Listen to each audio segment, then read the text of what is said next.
ಈ ಹೇರ್ ಕಲರ್ನೆಲ್ಲ ಆದಷ್ಟು ಅವಾಯ್ಡ್ ಮಾಡಿ ನ್ಯಾಚುರಲ್ ಆಗಿ ಹಿಂದೆಯಿಂದ ಏನು ನಮ್ಮ ಜನರು ಬಳಸ್ತಾ ಇದ್ರು ಈ ಮೆಹಂದಿ ಇವುಗಳನ್ನೇ ಬಳಸ್ಕೊಂಡು ಹೇಗೆ 2-3 ತಿಂಗಳಾದರೂ ಕೂದಲೆಲ್ಲ ಹೇಗೆ ಬ್ಲ್ಯಾಕ್ ಆಗಿರೋದು, ಬ್ರೌನ್ ಆಗಿ ಇಟ್ಕೊಳ್ಳೋದು, ವೈಟ್ ಹೇರ್ ಕಾಣದೇ ಇರೋ ಥರ ಅಂತ ಹೇಳ್ಬಿಟ್ಟು ಈ ವಿಡಿಯೋದಲ್ಲಿ ತೋರಿಸ್ತೀನಿ.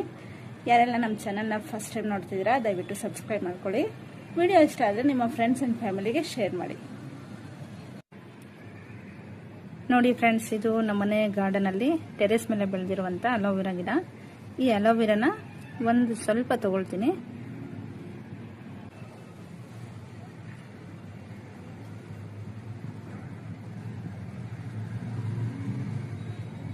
ಕೆಲವರು ಅಲೋವೆರಾ ಬಳಸ್ತಾರೆ, ಕೆಲವರು ಬಳಸಲ್ಲ. ಈ ಅಲೋವೆರಾ ಬಳಸೋದ್ರಿಂದ ಏನು ಬೆನಿಫಿಟ್ ಅಂತ ಹೇಳಿದ್ರೆ ಹೇರ್ ಸಾಫ್ಟ್ ಬರುತ್ತೆ. ನೋಡಿ ಹೇಗಿದೆ ಅಲೋವೆರಾದ ಒಂದು ಜೆಲ್ಲು. ಅಲೋವೆರಾ ಆಕ್ಚುಲಿ ಕೂದಲು ತುಂಬಾನೇ ಒಳ್ಳೇದು, ತಲೆ ಎಲ್ಲ ತಂಪಿಡುತ್ತೆ, ಹೇರ್ ಎಲ್ಲ ಸಾಫ್ಟ್ ಆಗುತ್ತೆ. ಹಾಗಾಗಿ ಅಲೋವೆರಾನ ಹೆಚ್ಚಾಗಿ ತಲೆಗೆ ಬಳಸೋದ್ರಿಂದ ನಮ್ಗೆ ತುಂಬಾನೇ ಯೂಸ್ಫುಲ್ ಆಗುತ್ತೆ. ಸೊ ಫ್ರೆಂಡ್ಸ್, ಈಗ ಮೊದಲಿಗೆ ಮೆಹಂದಿ ಕಲಿಸೋದಕ್ಕಿಂತ ಮೊದಲು ಒಂದು ನೀರನ್ನ ರೆಡಿ ಮಾಡ್ಕೋಬೇಕು. ಅದೇನು ಅಂದ್ರೆ ಬೀಟ್ರೂಟು ಮತ್ತೆ ಕರಿಬೇವಿನ ಸೊಪ್ಪೆಲ್ಲ ಹಾಕಿ ರೆಡಿ ಮಾಡ್ಕೊಳ್ತೀನಿ. ನೋಡಿ, ಈಗ ಕರಿಬೇವಿನ ಸೊಪ್ಪು ಬಿಡಿಸಿಟ್ಕೊಂಡಿದ್ದೀನಿ. ಒಂದು 4-5 ರೆಕ್ಕೆ ಇದೆ. ಒಂದು 4-5 ರೆಕ್ಕೆ ಕರಿಬೇವಿನ ಸೊಪ್ಪು ಬಿಡಿಸಿಟ್ಕೊಂಡಿದ್ದೀನಿ. ಈಗ ನೋಡಿ, ಈ ಒಂದು ಬೀಟ್ರೂಟ್ ತಗೊಳ್ತಾ ಇದ್ದೀನಿ.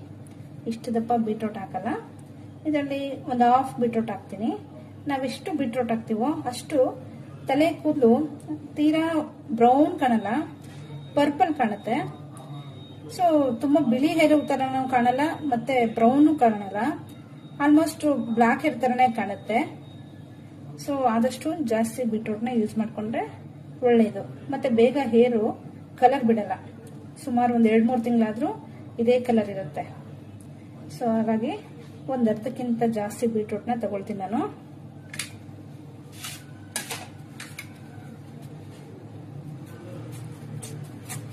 ನಾವೆಷ್ಟು ಬೀಟ್ರೂಟ್ ಹಾಕ್ತಿರೋ ಅಷ್ಟು ಚೆನ್ನಾಗಿರುತ್ತೆ ಹೇರ್ ಕಲರ್. ಹಾಗಾಗಿ ಮೊದಲಿಗೆ ಇದ್ರ ಸಿಪ್ಪೆ ಎಲ್ಲ ತೆಕ್ಕೊಂಬಿಡೋಣ. ಸೊ ನೋಡಿ, ಈಗ ಈ ಬೀಟ್ರೂಟ್ನ ತುರ್ಕೊಳ್ತಾ ಇದೀನಿ. ಈ ದಪ್ಪ ಹೋಳು ಇದೆಯಲ್ಲ, ಈ ದಪ್ಪ ಹೋಳಿಂದನೇ ತುರ್ಕೊಳ್ಳೋಣ, ಬೇಗ ಆಗುತ್ತೆ.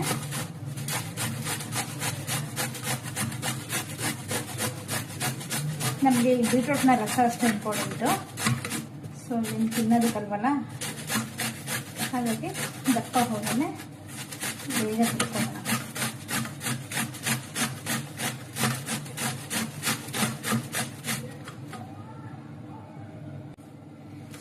ನಮ್ಮ ಹಿರಿಯರೇ ಅದೃಷ್ಟವಂತರು ಫ್ರೆಂಡ್ಸ್. ಅವರೆಲ್ಲ ಆ ಕಾಲದಲ್ಲಿ ತಲೆ ತುಂಬ ಹಗಲೆಣ್ಣೆ ಹಾಕ್ತಾ ಇದ್ರು. ಯಾವುದೇ ಆಫೀಸ್ಗಳಿಗೆ, ಸ್ಕೂಲ್ಗಳಿಗೆ, ಕಾಲೇಜುಗಳಿಗೆ ಹೋಗ್ತಾರಿಲ್ಲ, ಯಾವಾಗಲೂ ತಲೆಗೆ ಹಗಲೆಣ್ಣೆ ಹಾಕೊಂಡು ಕುಬ್ರೆಣ್ಣೆ ಹಾಕೊಂಡು ಇಟ್ಕೊಂಡು, ಅದಕ್ಕೆ ಅವ್ರ ಹೇರ್ಗಳೆಲ್ಲ 70-80 ವರ್ಷ ಆದರೂ ಕಪ್ಪಗೆ ಬ್ಲಾಕ್ ಕಲರ್ ಇರ್ತಾ ಇತ್ತು. ಈಗ ನಮ್ಮಲ್ಲಿ ನಮ್ಮ ಜನ್ರೇಷನ್ ಅವ್ರಿಗೆ ತಲೆಗಳಿಗೆ ಎಣ್ಣೆ ಹಚ್ಚೋದಂದ್ರೆ ಒಂದು ರೀತಿ ಇನ್ಸಲ್ಟ್ ಫೀಲಿಂಗು. ಅಯ್ಯೋ ಎಣ್ಣೆ ಮುಕ್ತೋರು ಅಂತಾರೆ. ಎಣ್ಣೆ ಇದ್ರೆ ಕಾಲೇಜ್ಗಳಲ್ಲಿ ಫ್ರೆಂಡ್ಸ್ ರ್ಯಾಗ್ ಮಾಡ್ತಾರೆ, ಟೀಸ್ ಮಾಡ್ತಾರೆ ಅಂತ ಹೇಳ್ಬಿಟ್ಟು ಯಾರು ಎಣ್ಣೆನೇ ಹಾಕೋದಕ್ಕೆ ಹೋಗಲ್ಲ. ಮತ್ತು ನಾವು ಯೂಸ್ ಮಾಡ್ತಾರಂಥ ಶಾಂಪೂಗಳು ಅಷ್ಟೇ, ಎಲ್ಲ ಕೆಮಿಕಲ್ಸು. ಹಾಗಾಗಿನೇ ಎಲ್ಲರಿಗೂ ಸಹ ಇವಾಗ ವೈಟ್ ಹೇರ್ಸ್ ಅನ್ನೋದು ಜಾಸ್ತಿ ಆಗ್ತಾ ಇರೋದು. ಇದಕ್ಕೆಲ್ಲ ಸೊಲ್ಯೂಷನ್ಸ್ ಏನು ಮಾಡೋಕ್ಕಾಗಲ್ಲ. ಕಾಲ ಇನ್ನೂ ಬದಲಾಗ್ತಾ ಹೋದಂತೆ ಇನ್ನೂ ಹೆಚ್ಚಿನ ಅಪಾಯಗಳು ಬರ್ತಾ ಇರ್ತವೆ. ನಾವು ಎಲ್ಲ ಅಪಾಯಗಳಿಗೂ ಸೊಲ್ಯೂಷನ್ ಕಂಡುಕೋಬೇಕು ಅಷ್ಟೇ.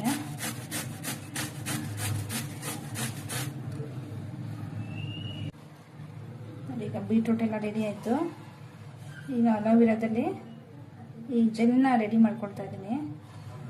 ಈ ಜೆಲ್ಲೆ ತುಂಬ ಇಂಪಾರ್ಟೆಂಟ್. ಈ ಅಲೋವೆರಾ ಜೆಲ್ಗೆ ತುಂಬಾ ಶಕ್ತಿ ಇದೆ. ಇದು ಸ್ಕಿನ್ನನ್ನು ಚೆನ್ನಾಗಿ ಗ್ಲೋ ಮಾಡುತ್ತೆ. ಏನಾದರೂ ಹೇರ್ ಪ್ರಾಬ್ಲಮ್ಸ್ ಇದ್ದರೆ, ಹೇರ್ ಎಲ್ಲ ಫಾಲ್ ಆಗ್ತಾಯಿದ್ರೆ, ಹೇರ್ ಚೆನ್ನಾಗಿ ಬೆಳಿಬೇಕು ಅಂತ ಹೇಳಿದ್ರೆ ಇದೆಲ್ಲದಕ್ಕೂ ಸಹ ಈ ಲಿಕ್ವಿಡ್ ತುಂಬಾ ಬೆನಿಫಿಟ್ ಇದೆ. ಮತ್ತು ಎಷ್ಟೋ ಜನ ಹೆಲ್ತ್ಗೋಸ್ಕರನೂ ಈ ಅಲೋವೆರಾ ಜ್ಯೂಸ್ನ ಕುಡಿತಾರೆ.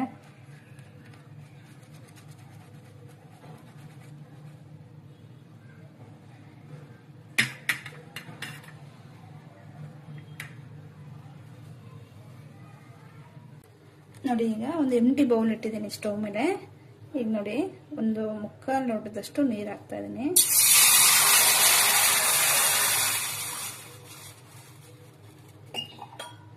ನೀರು ಸ್ವಲ್ಪ ಕುದಿ ಬರಲಿ.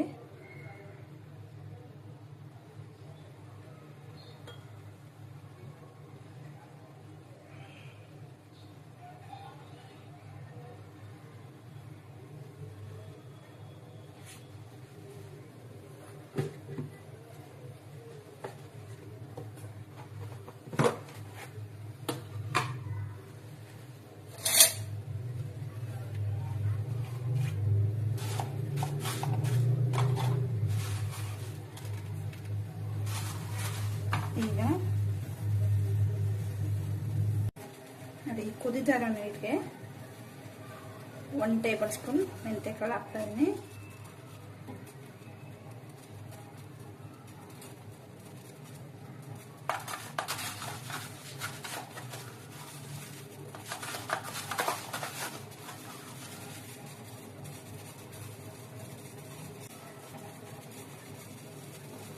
ಎರಡನೇ ಸ್ಪೂನ್ ಹಾಕ್ತಾ ಇದೀನಿ. ಈಗ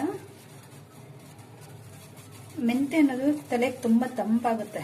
ಹಾಗಾಗಿ ತಲೆಗೆ ಏನಾದರೂ ನೀವು ಟಿಪ್ಸ್ ಮಾಡ್ಕೋಬೇಕಂತ ಹೇಳಿದ್ರೆ ನೋಡಿ, ಈಗ ಕುದಿತಾ ಇದೆ ಮೆಂತೆ ಚೆನ್ನಾಗಿ. ಈಗ ಈ ಕರಿಬೇವಿನ ಸೊಪ್ಪು ಹಾಕ್ತಾ ಇದೀನಿ. ಮೆಂತೆ ತಲೆಗೆ ತಂಪು ಕೊಡುತ್ತೆ, ಕೂದಲೆಲ್ಲ ಚೆನ್ನಾಗಿ ಗ್ರೋ ಆಗುತ್ತೆ. ಹಾಗಾಗಿ ಮೆಂತ್ಯ ಬಳಸಬೇಕು. ಈ ಕರಿಬೇವು ಸೊಪ್ಪು ಅಷ್ಟೇ ತಲೆಗೆ ಕಪ್ಪು ಬಣ್ಣ ಕೊಡುತ್ತೆ.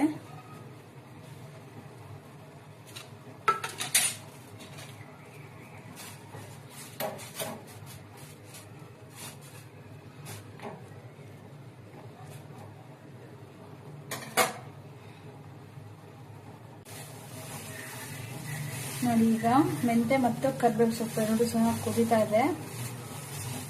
ಕರಿಬೇವು ಸೊಪ್ಪಲ್ಲಿರುವ ಸಾರಾಂಶನೆಲ್ಲ ಇಟ್ಕೋಬೇಕು ನೀರು. ನೋಡಿ, ನೀರಿನ ಬಣ್ಣನೂ ಸಹ ಬದಲಾಗ್ತಾ ಇದೆ, ಗ್ರೀನ್ ಆಗ್ತಾ ಇದೆ. ಸೊ ಈಗ ಕರಿಬೇವು ಸೊಪ್ಪಲ್ಲಿರುವ ಸತ್ವನೆಲ್ಲ ನೀರು ಇಟ್ಕೊಳ್ತಾ ಇದೆ.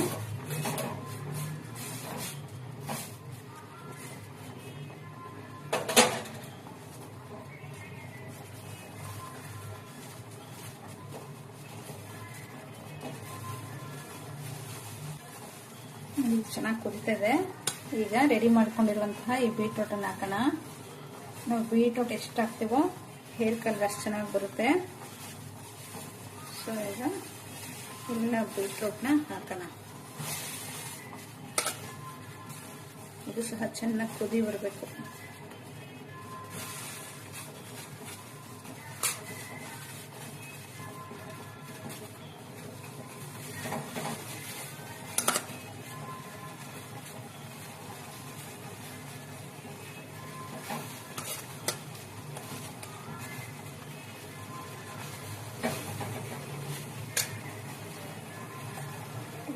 ಸ್ವಲ್ಪ ನೀರು ಆ್ಯಡ್ ಮಾಡ್ಕೊಳ್ಳೋಣ.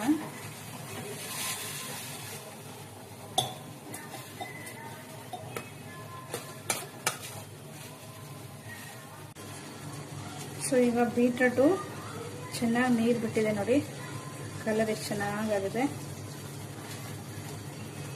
ಈ ಸ್ಟೇಜಲ್ಲಿ ಈಗ ರೆಡಿ ಮಾಡಿ ಇಟ್ಕೊಂಡಿದ್ರಲ್ಲ ಈ ಅಲೋವೆರಾ ಜೆಲ್ಲು, ಇದನ್ನ ಹಾಕ್ತಾ ಇದ್ದೀನಿ.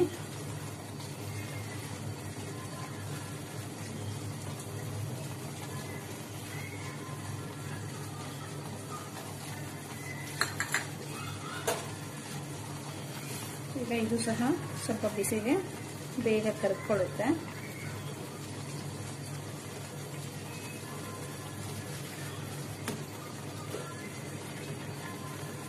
ನೀರು ಕಡಿಮೆ ಇದೆ ಅಂತ ಮತ್ತೆ ನೀರು ಹಾಕಕ್ಕೆ ಹೋಗ್ಬಾರ್ದು, ಯಾಕಂದರೆ ಮೆಹಂದಿ ಪೌಡ್ರ್ ಕಲ್ಸೋಕೆ ಏನು ಅಷ್ಟು ನೀರು ಬೇಕಾಗಲ್ಲ. ಸ್ವಲ್ಪ ನೀರು ಕಡಿಮೆ ಇದ್ದಷ್ಟು ಕ್ವಾಲಿಟಿ ಚೆನ್ನಾಗಿರುತ್ತೆ. ನೀರು ಜಾಸ್ತಿ ಹಾಕ್ಬಿಟ್ರೆ ಬೀಟ್ರೂಟ್ ಕಲರ್ ಎಲ್ಲ ಸ್ವಲ್ಪ ತೆಳುವಾಗ್ಬಿಡುತ್ತೆ.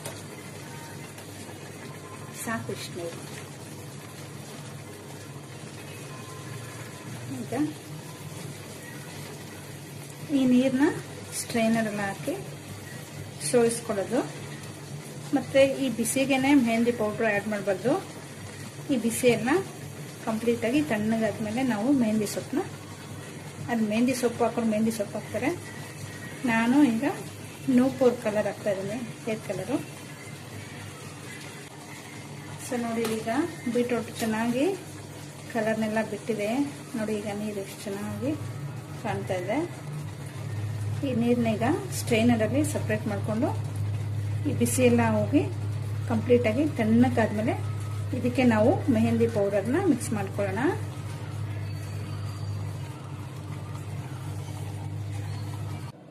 ಸೊ ನೋಡಿ, ಈಗ ಸ್ಟ್ರೈನರಲ್ಲಿ ಹಾಕಿ ಸೋರಿಸ್ಕೊಂಡಿದ್ದೀನಿ. ಇಷ್ಟು ನೀರಾಗಿದೆ ನೋಡಿ. ಕಲರು ಎಷ್ಟು ಡಾರ್ಕ್ ಆಗಿ ಕಾಣ್ತದಲ್ವಾ. ಸಾಕು ನಮಗೆ ಪೌಡ್ರ್ ಕಲಿಸ್ಕೊಳ್ಳೋಕ್ಕೆ ಇಷ್ಟು ನೀರು ಸಾಕು. ಈಗ ಈ ನೀರೆಲ್ಲ ಕಂಪ್ಲೀಟಾಗಿ ತಣ್ಣಗಾದ್ಮೇಲೆ ಮೆಹಂದಿ ಪೌಡ್ರನ್ನ ಕಲಿಸ್ತೀನಿ. ಸೊ ನೋಡಿ, ಈಗ ಸ್ಟವ್ ಮೇಲೆ ಒಂದು ಖಾಲಿ ಬಟ್ಲು ಇಟ್ಬಿಟ್ಟು ನಾವೇನು ನೀರು ರೆಡಿ ಮಾಡ್ಕೊಂಡಿದ್ವಲ್ಲ ಬೀಟ್ರೂಟ್ ನೀರು, ಅದನ್ನೇ ಒಂದು ಸ್ವಲ್ಪ ಹಾಕ್ತೀನಿ.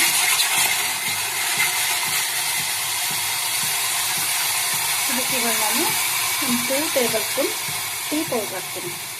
ಟೀ ಪೌಡ್ರ್ ಹಾಕೋದ್ರಿಂದ ಈ ಕಲರ್ ಇನ್ನೂ ಬ್ಲ್ಯಾಕ್ ಆಗುತ್ತೆ ನೋಡಿ. ಈ ನೀರಿಗೀಗ ಈ ರೆಡ್ ಲೇಬಲ್ ಈ ಒಂದು ಟೀ ಪೌಡ್ರನ್ನ 2 ಟೇಬಲ್ ಸ್ಪೂನ್ ಹಾಕ್ತೀನಿ. ಅದರಿಂದ ಕಲರ್ ಇನ್ನೂ ಬ್ಲ್ಯಾಕ್ ಆಗುತ್ತೆ, ಅದಕ್ಕೋಸ್ಕರ ನೋಡಿ. ಈಗ ಈ ನೀರು ಕುದೀತಾ ಇದೆ. ಇದಕ್ಕೀಗ 2 ಟೇಬಲ್ ಸ್ಪೂನ್ ಅಷ್ಟು ಟೀ ಪೌಡ್ರನ್ನ ಹಾಕ್ತೀನಿ, ರೆಡ್ ಲೇಬಲ್ ಟೀ ಪೌಡ್ರು. ಇದು ಚೆನ್ನಾಗಿ ಕುದಿಬೇಕು, ಅವಾಗ ಫುಲ್ ಬ್ಲ್ಯಾಕ್ ಕಲರ್ ಥರ ಬರುತ್ತೆ ನೋಡಿ. ಈಗ ಚೆನ್ನಾಗಿ ಟೀ ಪೌಡ್ರು ಮತ್ತು ಬೀಟ್ರೂಟ್ ನೀರೆಲ್ಲ ಚೆನ್ನಾಗಿ ಕುದೀತಾ ಇದೆ. ಈ ಕುದಿಯೋ ನೀರೆಲ್ಲ ಕಂಪ್ಲೀಟಾಗಿ ತಣ್ಣಗಾದ್ಮೇಲೆ ಮೆಹಂದಿ ಪೌಡ್ರ್ ಮಿಕ್ಸ್ ಮಾಡ್ಕೊತೀನಿ ನೋಡಿ ಫ್ರೆಂಡ್ಸ್. ಈಗ ಬೀಟ್ರೂಟು, ಮೆಂತೆಕಾಳು, ಅಲವೀರಾ ಮತ್ತು ಕರಿಬೇವಿನ ಸೊಪ್ಪು, ಟೀ ಪೌಡರು ಇದೆಲ್ಲ ಸೇರಿಸಿ ಕುದಿಸ್ಕೊಂಡಂಥ ನೀರು ಚೆನ್ನಾಗಿ ಆರಿದೆ. ಈಗ ಈ ನೀರು ಎಷ್ಟು ಬೇಕೋ ಅಷ್ಟು ಹಾಕ್ಕೊಂಡು ಮೆಹಂದಿ ಪೌಡರ್ನ ಕಲಿಸ್ಕೊಳ್ಳೋಣ ನೋಡಿ. ಈ ಬೌಲು ನಾನು ಯೂಶಲಿ ಮೆಹಂದಿ ಆಗಲಿ ಹೇರ್ ಕಲರ್ ಆಗಲಿ ಕಲಿಸುವಂಥ ಬೌಲು. ಸುಮ್ಮನೆ ಇದರಲ್ಲೆಲ್ಲ ಕೆಮಿಕಲ್ಸ್ ಇದ್ರೂ ಇರ್ಬೋದೇನೋ, ಯಾಕೆ ಬೇರೆ ಬೌಲ್ ಬೇಡ ಅಂತ ಹೇಳ್ಬಿಟ್ಟು ಇದೇ ಬೌಲಲ್ಲೇ ಕಲಿಸ್ತೀನಿ.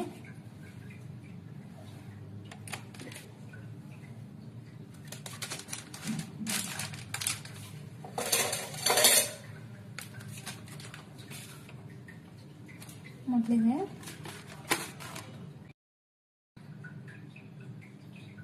ಗೊತ್ತಿರುತ್ತಲ್ವ ಎಲ್ಲರಿಗೂ, ಸಾಮಾನ್ಯವಾಗಿ ಹೆನ್ನ ಎಲ್ಲರೂ ಯೂಸ್ ಮಾಡ್ತಾರೆ, ಮತ್ತು ಕೆಲವರು ನೂಪುರ್ ಯೂಸ್ ಮಾಡ್ತಾರೆ. ನಾನು ಹೆನ್ನ ಒಂದು ಸ್ವಲ್ಪ ಮತ್ತು ನೂಪುರ್ ಎರಡೂ ಸಹ ಹಾಫ್ ಕ್ವಾಂಟಿಟಿಯಲ್ಲಿ ಮಿಕ್ಸ್ ಮಾಡ್ಕೊಳ್ತೀನಿ ನೋಡಿ. ಹೆನ್ನ ಪೌಡರ್ನ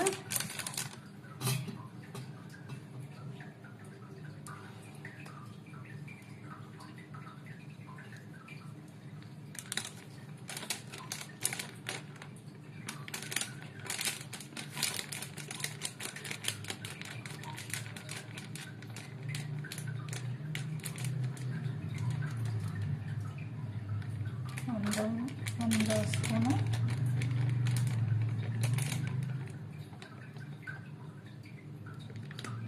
ಎರಡು ಸ್ಪೂನು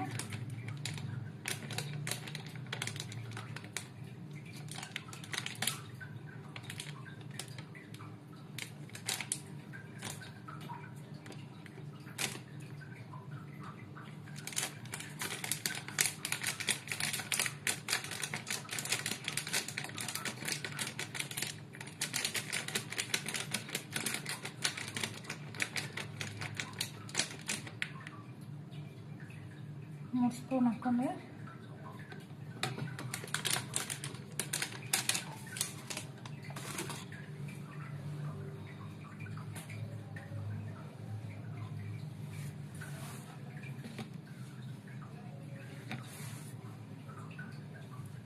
ಈಗ ಇದಕ್ಕೆ ನೂಪುರ್ ಪೌಡರ್ನ ಮಿಕ್ಸ್ ಮಾಡ್ಕೊಳ್ತೀನಿ ನೋಡಿ. ಇದು ನೂಪುರ್ ಹೆನ್ನ,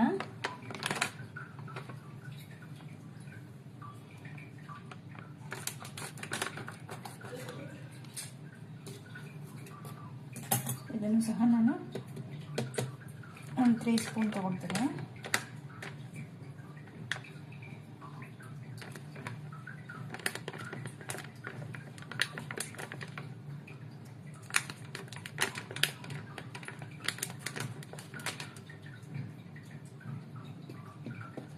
ಕಲಿಸ್ಕೊಳ್ತೀನಿ.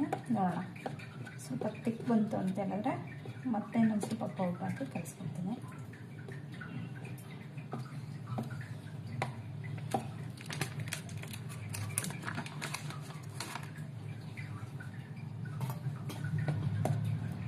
ಸ್ವಲ್ಪ ತೆಳ್ಳಗಾದರೆ ಇನ್ನು ಸ್ವಲ್ಪ ಪೌಡ್ರ್ ಹಾಕ್ಕೊಳ್ಬೋದು.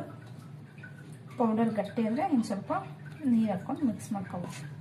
ನಮಗೆ ಯಾವ ಕನ್ಸಿಸ್ಟೆನ್ಸಿ ಬೇಕೋ ಆ ಕನ್ಸಿಸ್ಟೆನ್ಸಿಗೆ ಕಲಿಸ್ಕೊಳ್ಳೋಣ. ರಾತ್ರಿ 11 ಗಂಟೆಗೆ ಈ ಮೆಹಂದಿ ಮತ್ತು ಬೀಟ್ರೂಟ್ ನೀರನ್ನೆಲ್ಲ ಸೇರಿಸಿ ಕಲಸಿಟ್ಟಿದ್ದೀನಿ. ಈಗ ಮಾರ್ನಿಂಗ್ 7:30 ಆಯಿತು ಬಂತು. ಆಲ್ಮೋಸ್ಟ್ 8.5 hour ಆಗಿದೆ. ನೋಡೋಣ ಈಗ ಹೇಗೆ ಕಲರ್ ಬಂದಿದೆ ಅಂತ ನೋಡಿ ಹೇಗಿದೆ ಕಲರ್ ತೋರಿಸ್ತೀನಿ ನೋಡಿ ಎಷ್ಟು ಚೆನ್ನಾಗಿದೆ.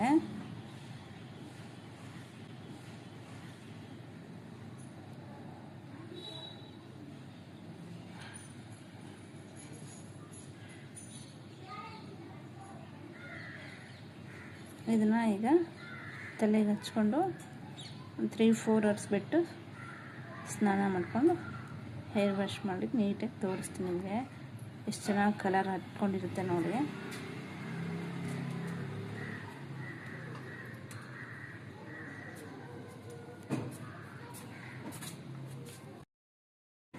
ಹಾಯ್ ಫ್ರೆಂಡ್ಸ್, ನೋಡಿ ಈಗ ಹೇರ್ ವಾಶ್ ಮಾಡಿದ್ದೀನಿ. ನೋಡಿ ಕಲರ್ ಹೇಗಿದೆ ಅಂತ ತೋರಿಸ್ತೀನಿ. ಈ ವೈಟ್ ಹೇರ್ ಇದ್ದಿದ್ದೆಲ್ಲ ಈಗ ಬ್ರೌನ್ ಆಗಿದೆ ನೋಡಿ. ಎಲ್ಲ ವೈಟ್ ಹೇರು ಬ್ರೌನ್ ಆಗಿದೆ